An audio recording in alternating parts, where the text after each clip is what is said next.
Bueno, buen día a todos. Pasaron los Reyes y sigo yo comunicándome con ustedes porque les tengo que agradecer infinitamente los comentarios que me han llegado de los videos anteriores que realicé. Me han preguntado si mi intención es dedicarme a la política a raíz de lo que yo menciono en los videos anteriores. Y mi respuesta es sí. Eh, Pienso dedicarme a la política como servicio. No tengo ninguna intención de enriquecimiento ilícito personal con la política. Tengo la idea de que la política puede ser un instrumento de servicio a la humanidad muy fuerte y quiero además que en el Uruguay de hoy haya debate de ideas, eh, y que la gente elija libremente. Eh, Además, en el Uruguay de hoy pasa algo después de la partida de Tabaré Vázquez. eh, bueno, queda Mujica, pero estaba muy mayor. Hay una ausencia de liderazgo, ¿no? En el Partido Nacional no se tiene claro quién va a ser el sucesor de la calle Pou. Y no sé, no veo a ninguno con carisma como para asumir ese rol. Eh,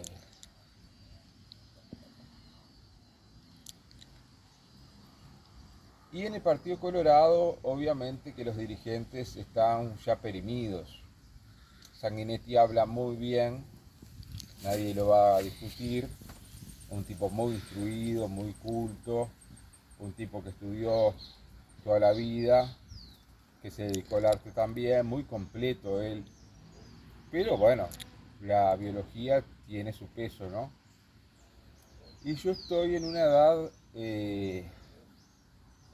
adecuada como para aportar mi semilla a generar un Uruguay eh, del cual podamos estar orgullosos.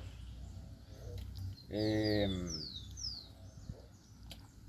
Sentirme orgulloso del Uruguay, ese es, esa es mi meta.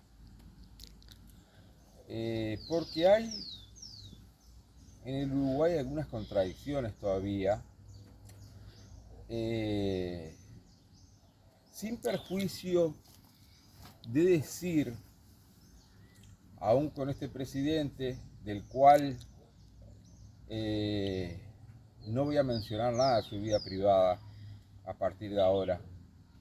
Fue un lapsus en un video.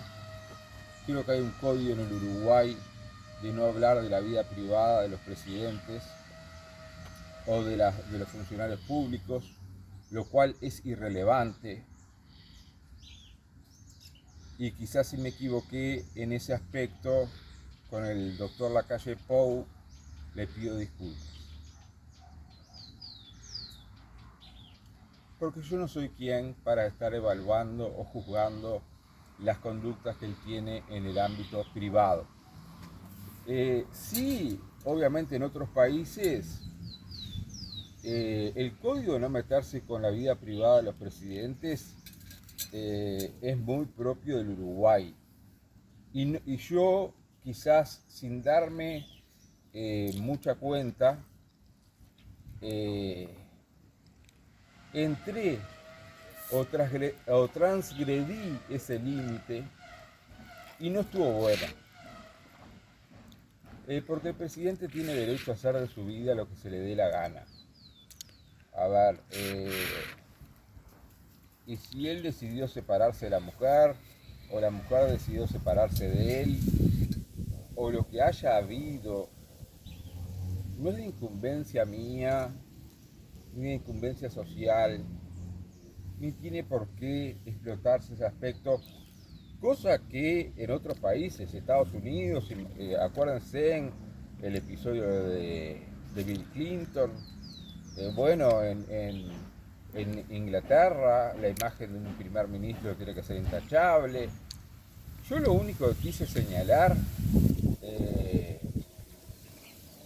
sin detalles, porque yo además no conozco bien el tema, o sea que, y tampoco nunca fui de intrometerme en relaciones amorosas de terceras personas. En mi vida personal no lo hago, mucho menos me pareció adecuado de mi parte, y cuando uno se equivoca hay que aceptar la equivocación. Eso es de grandeza, no es de debilidad aceptar la equivocación. Acepto la equivocación en la parte que refiere a la vida privada del presidente, que a mí no me incumbe y que él tiene libertad, absoluta libertad de hacer con ella lo que se le plazca. Dije que no me sentía representado porque él no tiene, y eso lo reivindico, sí, todos los antecedentes parlamentarios que hablé de él, sí los reivindico totalmente hacia la vida pública y hace algo que uno tiene que hacer como votante. Si uno elige a alguien como presidente, decir, bueno, ¿en qué línea votó este hombre en su carrera política? ¿Cuáles son sus ideas? Y si un hombre como Lacalle Pou votó en contra de todos los avances de país desarrollado, aparentemente, porque fueron reconocidos por todo el mundo, muy contra lo que se podía presumir, porque fueron impulsados por Mujica y van en la línea del liberalismo.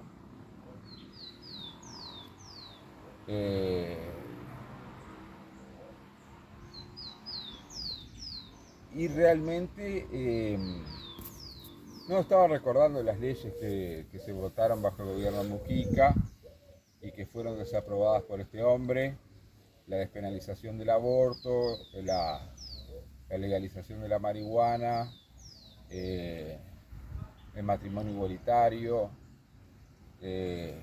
algunas de las cosas que me acuerdo, las tendría que tener más registradas, fueron baluarte en la gestión de Mujica, que quería reformar el Estado, cosa que no pudo, reformar la educación, cosa que no pudo él ni Tabaré Vázquez, porque en el Uruguay de hoy existe mucha resistencia a los cambios. Nosotros somos un país que llega muy tarde a cambiar lo que hay que cambiar. Y hacer un país, como dije, moderno. Ya no voy a hablar más de que, ya mencioné los países de Europa del Norte, ellos están felices y comen perdices. Nada que, o sea, yo quiero un Uruguay con identidad propia también. Mencioné esos países como referencia nomás, para tener una referencia, como lo hizo José Valle de Ordóñez en el siglo XX y marcó un boomerang en la historia del Uruguay.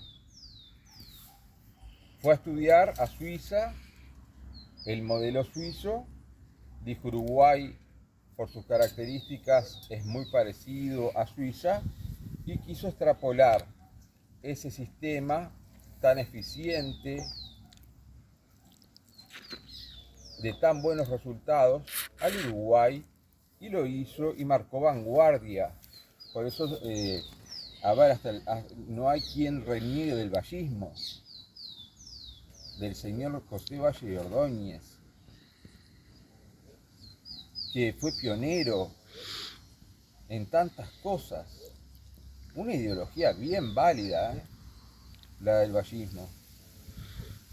Lo que pasa es que después están los que interpretan Es lo mismo que pasa con el cristianismo, o que pasa con cualquier referente espiritual, humano, político, que haya habido en la historia. Después cada cual lo interpreta como se le da la gana y a veces le tergiversan todo su valor en testimonio, en prédica, en obra, lo que dejó detrás. Uruguay es un país que, digo yo, tiene que buscar su propia identidad. Es un país donde yo me sentía muy reconfortado volviendo al exterior, porque era como volver a casa. Nunca decidí irme del Uruguay, a pesar de algunas oportunidades de hacerlo, o no opté por vivir en Europa ya con trabajo en España, en La Coruña, porque Uruguay me satisface enormemente en una cantidad de aspectos. Vamos a hablar de las cosas buenas del Uruguay. En Uruguay, vuelvo a decir, no existe el problema en que existe en Cuba, donde la gente tenga miedo de expresarse, donde haya restricciones al pensamiento, a la conciencia. La gente es libre, el Estado es un Estado bien estructurado en el sentido de que respeta las libertades individuales, el espacio de la sociedad como tal, la autonomía social. Y además tenemos en el Uruguay la característica tan beneficiosa de que no se desmanteló el Estado, o sea que hay zonas estratégicas del mercado que están manejadas por lo público, con empresas prósperas. Claro, me estoy acordando de que no siempre fue así, no es que esté desinformado, no se crean que estoy tan desinformado, con el tema de ANCAP. Un desastre el tema de ANCAP. Y un déficit que tuvo que pagar todo el pueblo uruguayo. O sea que yo no estoy fanatizado con la idea de que el Estado tiene que ejercer actividades económicas. No necesariamente lo tiene que hacer, pero en áreas estratégicas me parece buena la presencia del Estado. Y lo hay en el Uruguay. En el resto hay mucho para hablar. Mi prioridad en un programa futuro sería que en el Uruguay sí no exista ninguna parcela donde la dignidad humana no esté absolutamente enaltecida, sea quien sea el ser humano al cual me estoy refiriendo. Porque pasaron comisiones de derechos humanos por acá, por el Uruguay, pocos se enteraron, y los informes que hicieron fueron lapidarios. Y eso nadie se enteró. La situación de las cárceles, la situación en algunos otros ámbitos, o sea que el informe internacional de derechos humanos que hubo de la situación de Uruguay no fue ni por asomo el que yo espero que haya de futuro.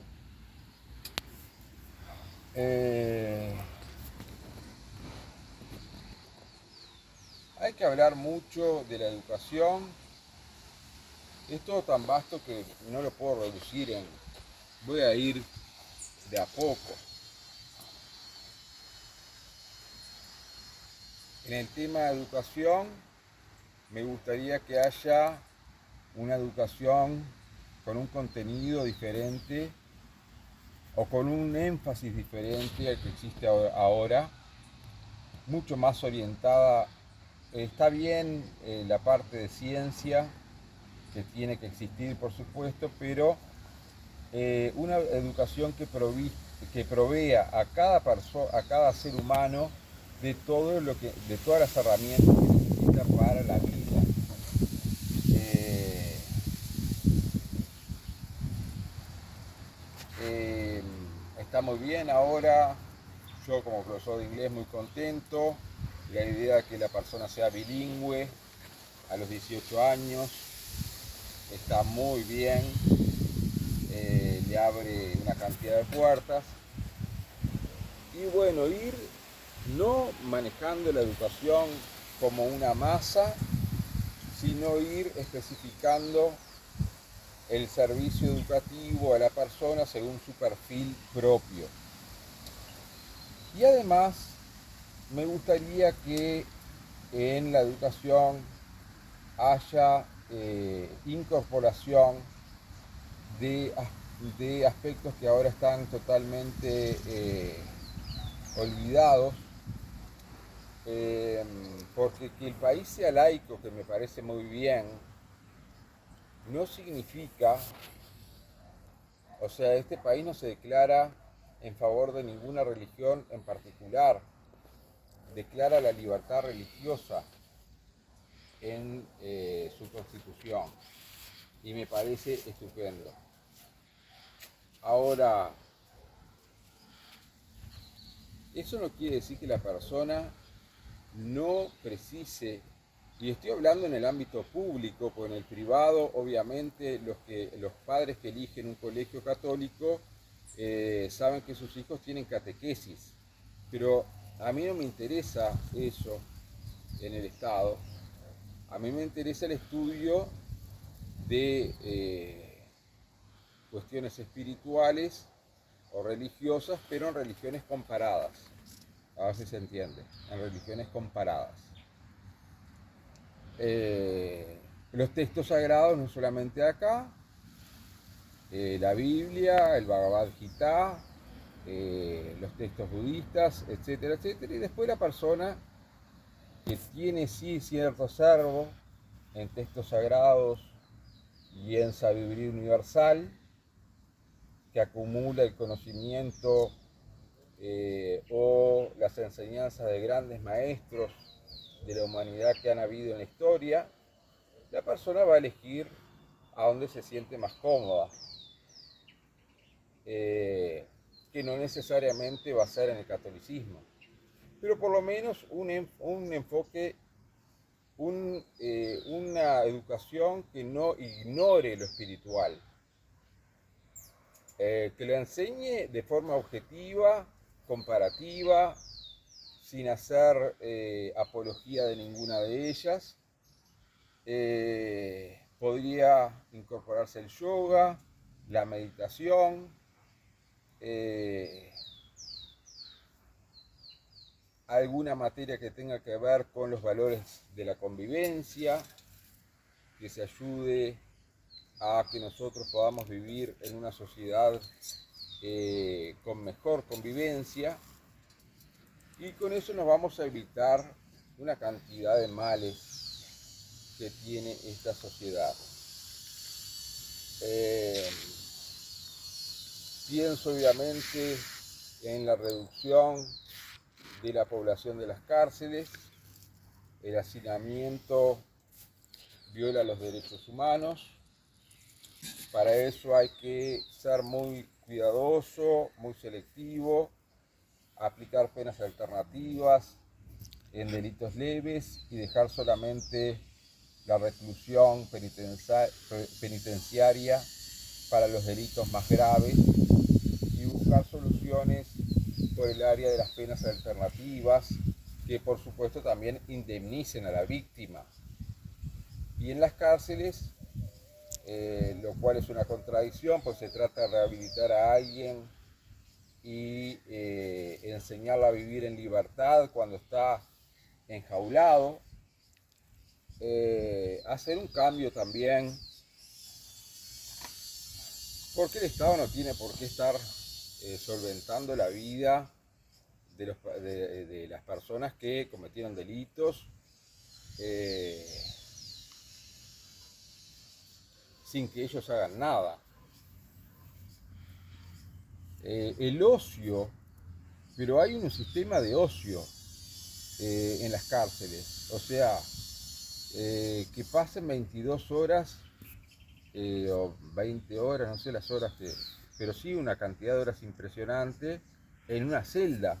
Entonces ese hombre, ¿cómo se va a recuperar o rehabilitar? Imposible. ¿En qué va a pensar? Va a pensar en escaparse de esa realidad, en drogarse y de toda la mar en coche, ¿no? O sea, tiene que haber trabajo, tiene que haber producción, tiene que haber participación de los presos a través de delegados en negociaciones con la dirección de las cárceles para asegurar una convivencia entre el preso y la autoridad que sea bien aceitada, el preso sintiéndose respetado en sus derechos básicos y obviamente el Estado actuando como tiene que actuar, en eso no estoy en contra de eso, limitando la libertad de alguien que ha atentado contra el prójimo en forma grave.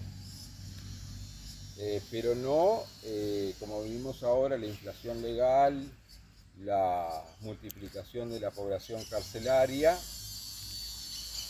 para todos los delitos.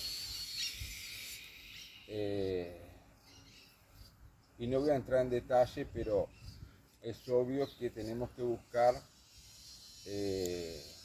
un sistema mucho más civilizado desde el punto de vista penal, que asegure lo que está en la Constitución, la rehabilitación, la profilaxis del delito y la reinserción social del infractor, de que vuelva, luego de la intervención del Estado, a ser un sujeto funcional a la sociedad y que tenga un futuro para él con las ayudas pertinentes y que sea un miembro de la sociedad que se equivocó, pero que ahora está, por decirlo de alguna manera, no sé si es la palabra, en el buen camino, ahora, ¿no? O sea, que la intervención del Estado sirva para algo, para mejorar la condición humana y no para empeorarla, que es lo que sucede hoy día. Mi programa político va a hacer énfasis en eso, en los derechos humanos, sin dejar de reconocer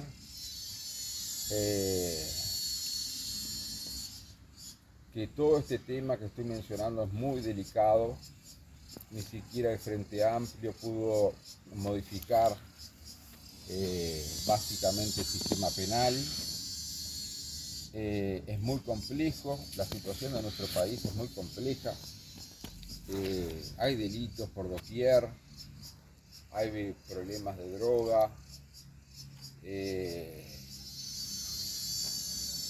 hay problemas de falta de inserción social, de aislamiento, marginación, de depresión, de suicidio. Hay una cantidad de cosas que son muy vastas y que se pueden combatir con educación primero, que es a lo que apunto yo,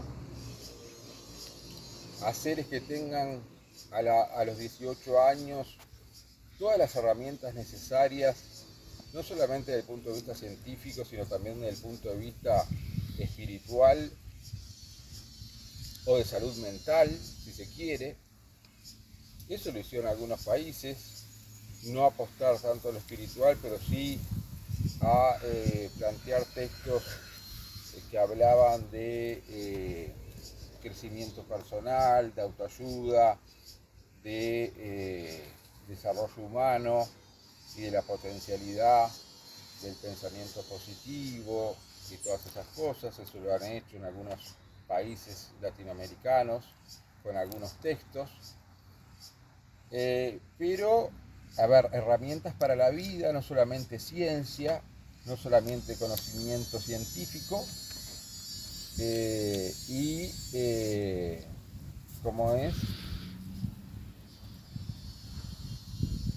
por ahora la dejo por acá.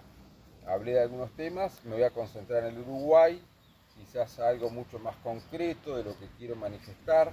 No me referí para nada a la economía, cosa que me hubiera gustado, pero hay tiempo de sobra y les mando un fuerte abrazo y un gran agradecimiento por el apoyo.